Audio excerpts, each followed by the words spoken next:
What's going on, guys? Tom Castro coming back to you again with another video. I got a question for you. Would you shoot this? That's crazy. To save 20 yards?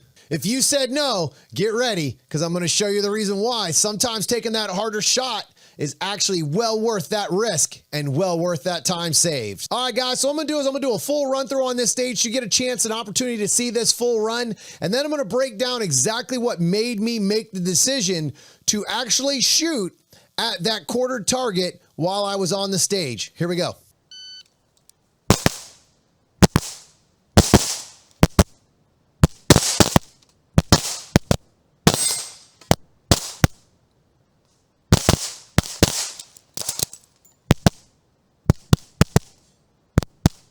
All right, guys, so here we are. One of the reasons why I decided to take that was because it gave me an opportunity to skip running 20 yards. So if I'm running 20 yards and I have to shoot at a target, that's going to create a lot of issues there where I'm going to lose time running to a position. So let me break this down a little bit, guys. Let's get into this. So right now, this will give you guys an opportunity to kind of see what happened when I was running this stage or when I was walking this stage. So basically, I had a start position where I had to start dead center in the middle here in front of this port or the opening where the stomp pad is, heels touching inside the shooting area. Well, one of the reasons that made me make that decision to not run to the right and take that difficult shot was because I was going to have to run 10 yards, at least 10 yards, all the way to the right-hand side. Now, I did have an opportunity to shoot at a target on the draw that I could have used when I was running that way, but here's what really gave me the final decision. Two things. One, I had to get all the way to this corner to shoot that hard cover. There wasn't a shortcut. I couldn't stay back a little bit. I had to run the full 10 yards all the way in. The second reason that I made that decision was not only did I have to run 10 yards, but I had to run 10 yards back. That's why I said earlier in the video, 20 yards, that's what made the decision. I had to do 10 yards there and 10 yards back. But the most important part wasn't the 10 yards there because I had something to do.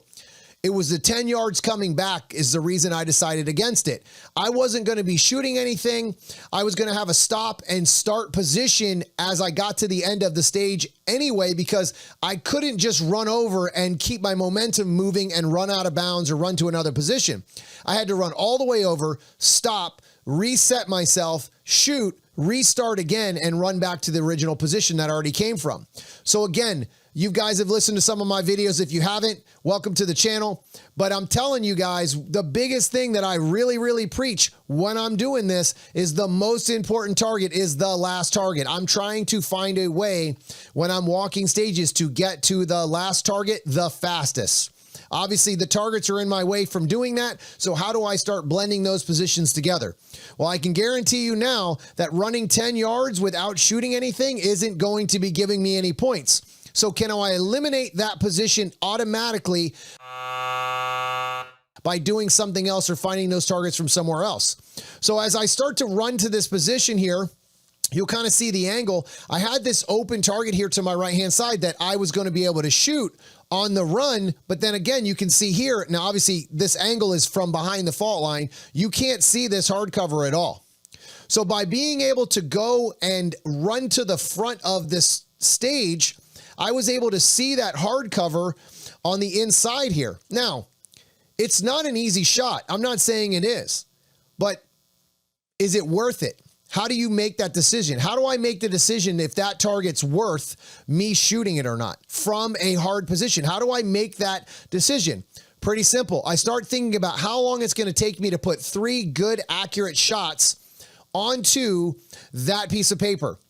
I say 3 just because in case I needed it, right? It was worth 3 shots just depending on how I felt when I got into that position. I ended up taking 3 shots at it because I wasn't 100% sure on the first one. And for me, because it was a harder target, I was able to give up a little bit of time on the shooting there because I didn't run 20 yards, right? I didn't have to cover 20 yards from that beginning of that stage. So not just the 20 yards, but 10 yards of wasted movement, right? It was 10 yards of wasted movement. So my bullet coming out of my firearm is going to be a 0.25 on this type of a target, probably 0.20 at the least or the most coming out of that firearm. right? So again, I can take 3 really clean shots there and get off of that position or that target and get into another position sooner because I saved that 10 yards of wasted time in running. The other thing about the beginning, guys, that let's get into is if I do run from this right-hand side here, I have to now run all the way to the stomp pad and then take a 90-degree turn going into this entry here. If you have to stop and change positions completely, it's going to be slower.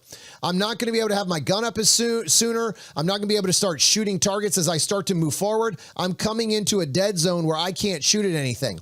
So those 3 things that just happened in that little section of this stage was what created shooting that blade target worth every second that I would have to take, or every quarter of a second extra that I took on shooting. I made that up and gave myself better opportunity at more accuracy because I didn't run and go do something else.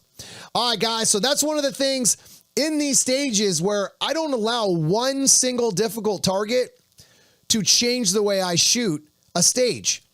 I don't allow if there's a hard target, I don't try to save it till the end. If that target is in the flow of something else in the stage and it requires me to go all the way out of my way so I can shoot it at the end, it's not worth it, guys. It's not worth that time.